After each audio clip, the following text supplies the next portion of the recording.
In today's video, we're going to be talking about striking the ground before the ball. I'm going to tell you the #1 reason why golfers struggle hitting the ground before the ball, and I'm going to give you a great exercise to make sure that never happens again. Make sure you check this video out.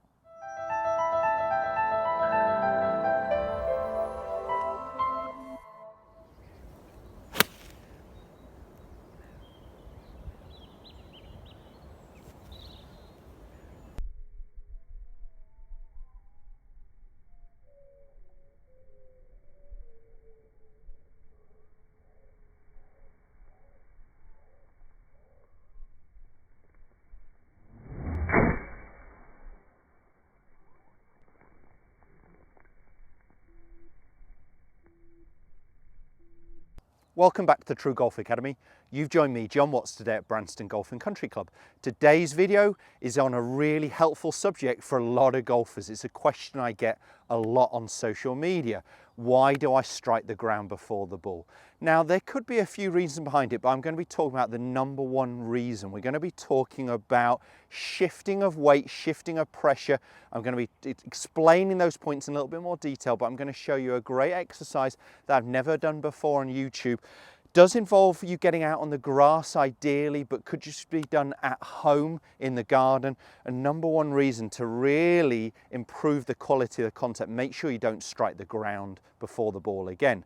Now, if you're new to my channel and you haven't seen my content before, please do consider subscribing after you've watched this video. If you like what you hear, hit the thumbs up.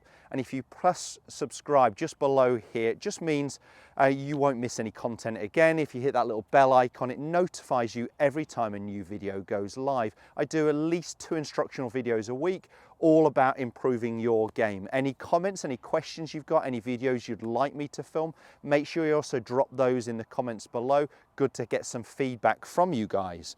So, striking the ground before the ball, hitting it heavy, that you'll have seen in that video I just put at the start there, catching the ground first, is a very destructive shot. It will really damage your game. It's something we want to eradicate altogether. You maybe hit a good drive, you're faced with an iron approach or maybe a wedge approach to the green, and you catch the ground before the ball, and we just get half quarter the distance, we get huge divots.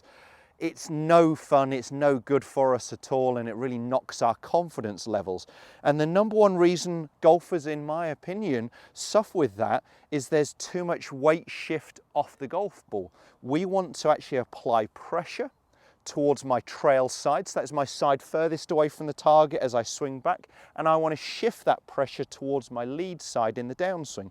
But that is very different to asking someone to transfer weight when we tend to see a sway or a slide off the golf ball. So I'm going to go straight into the exercise, as I think this is going to really make a lot of sense to you guys. So what you're going to need is a couple of tall sticks or canes, and we're going to have them just a little bit wider than our feet. So push them in. If you can get them, depending on ground conditions, if you can get them low enough so they're not sitting too much above your hips, your belt line, that would be good. So I'm going to push 2 canes in the ground, get them as low as I can. They're coming pretty much straight out of the ground, and they've given me a bit of a gate, a bit of a gap that I'm going to be using here. Now, if I stand more between them, what I'm trying to do is shift my pressure towards my trail foot on the backswing without moving into this side here, okay? So I'm trying to feel like I can apply pressure towards my trail foot, but without shifting too far off the golf ball, because if I shift a long way laterally off the golf ball here, I've got a lot of movement to try and get back towards the target. Otherwise, I'm going to be striking the ground first.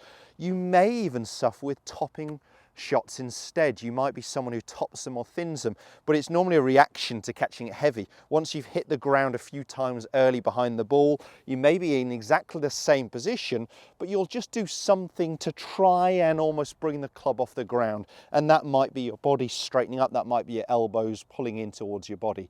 Your mates will probably tell you to keep your head down, and that won't help at all. It will really just be a reaction to the fact that you were going to hit the ground first, and we don't want to do that. So we want to shift towards, for me as a right-handed golfer, my right side, but without hitting that gate. So I'm staying within those lines. On the downswing, I want to do the opposite. I want to shift towards my lead side, but again, I don't want to go too far that I'm knocking into this little gate that I've created here. So I'm shifting my pressure towards my lead side, and at impact I feel in one long line. What some golfers get wrongly, let's say about the downswing movement, is they'll get one part moving forwards but perhaps not the other.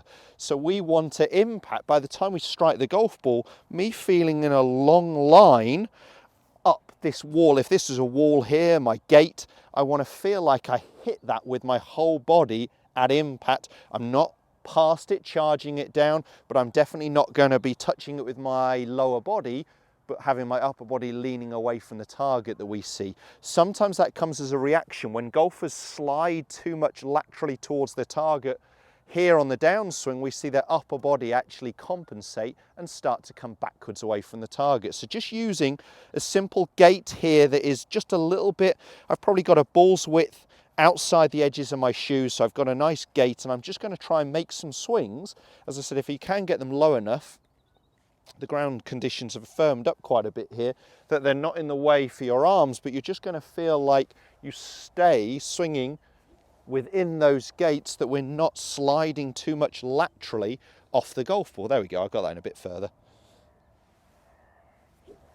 So I'm staying within those. I want to feel the pressure move towards my right side, move towards my left side, but staying within my gate, not moving too much laterally off the golf ball. That makes it very, very difficult. If there is a lot of movement here, there's got to be a lot of movement back towards the target, and that makes it incredibly tough. Perhaps get yourself on video, use a free app or a very cheap app, draw a line around your head there and just see how much movement there is laterally off the golf ball. A quarter of a head, even up to half a head, I would accept.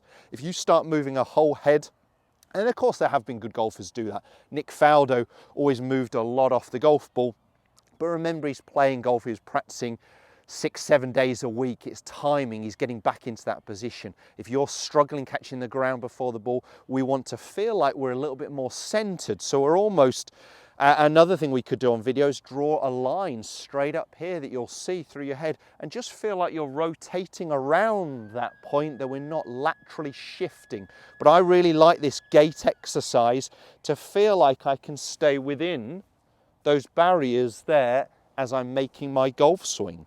Let's try and strike one. Let's try and give it a go. This might be just a little bit on the high side. There we go. Me being a wimp, I obviously need to get in the gym. So low enough that they're really only coming up to pocket hip height, but it's my little gate here that I'm going to try and stay within. So I'm going to move the ball where I need it to be positioned.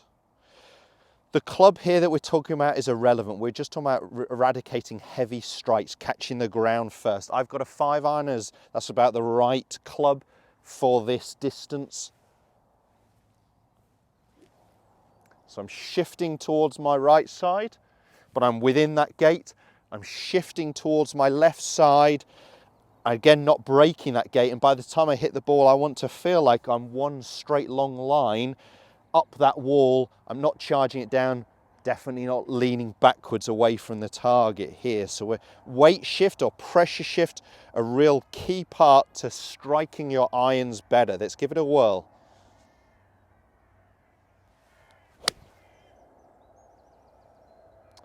I can't strike them a whole lot better than that, pretty much on the flag, just up to a couple of foot.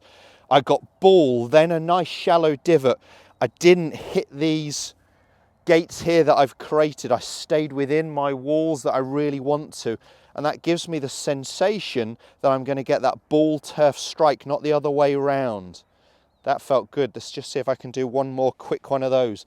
Stay within the gate, so shift to your right, shift to your left, but not breaking those barriers, because that's the #1 reason golfers are struggling with heavy contacts.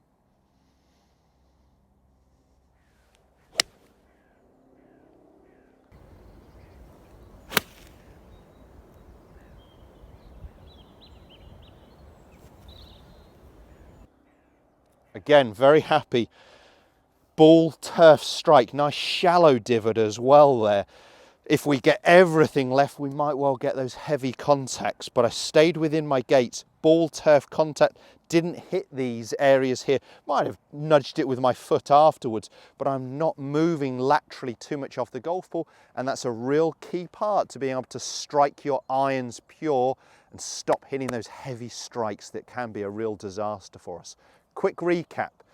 If you are struggling striking the ground, it may be backswing movement too much off the golf ball. It may be the downswing shifting too far ahead, where you get ahead of it and panic and either lean back or throw the club down into the ground, or perhaps you're someone who's actually staying on your back foot on your trail side. So just working on some simple pressure shift exercises, feeling the pressure move towards your trail foot, move towards your lead foot, but staying within that gate is really going to help you nail your contact every time. As I said at the start, if that video's helped, make sure you hit that thumbs up and do subscribe to my channel to never miss a video again. Cheers guys, we'll see you soon.